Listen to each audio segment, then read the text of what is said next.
Yesterday I was asked, in your work so far, and it's almost 5 years now we've been going across the country with our court-ordered mandate as a Truth and Reconciliation Commission.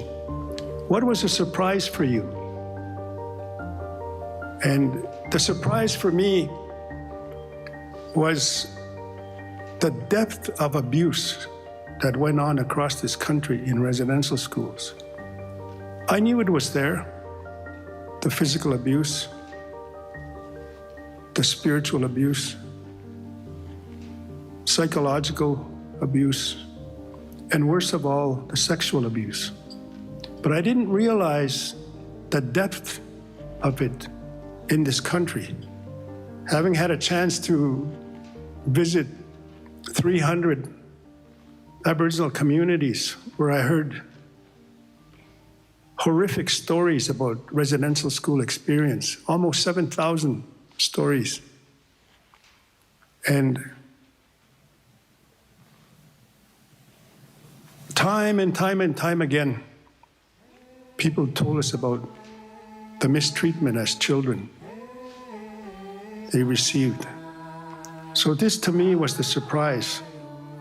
But when we sat down as a commission, first day we met and we asked each other, why are you doing this? It was a serious question because I didn't have a good answer. I didn't want to do it, to tell you the truth. But I'm really in reflection now being so thankful as a blessing that I was able to do it. We said to each other, we must hold this work up as a trust, a sacred trust for the children that were taken and for the parents that were left behind.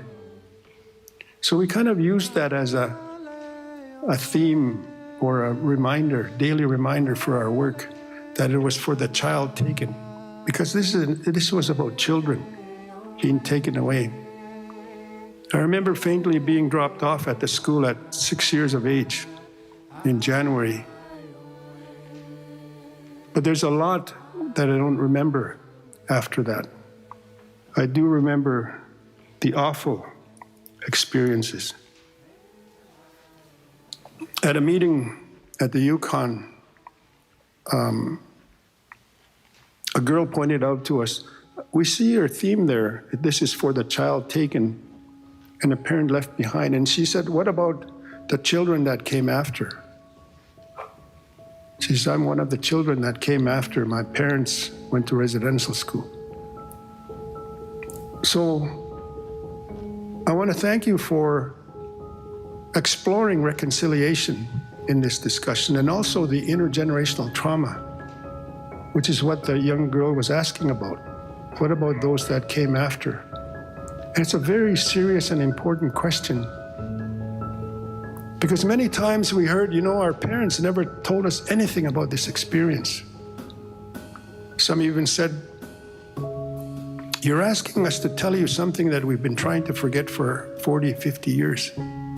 So for us to open up and tell you now is very painful.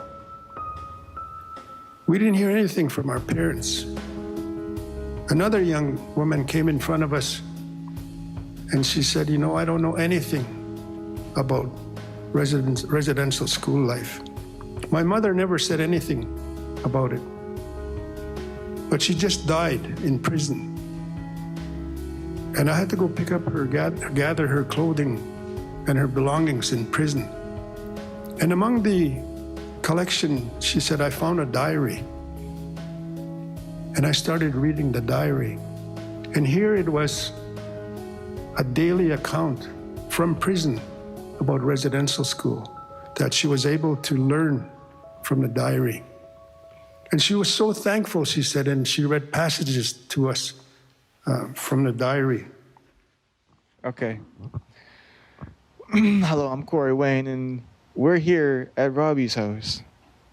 I'm on his kitchen chair in his living room while he is texting his cousin. And over there, pan out, you could see Paige LaRondelle, and you can see Bob Marley's shirt. I'll play. Yeah. And Sharon. Paige and Sharon. Okay. So we're here at Robbie's kitchen. We just finished the interview for the TRC event that we documented. So watch us on CBC. If we are on CBC, I don't know. Watch us on APTN, the Aboriginal People's Television Network, right here on Aboriginal People Television Network.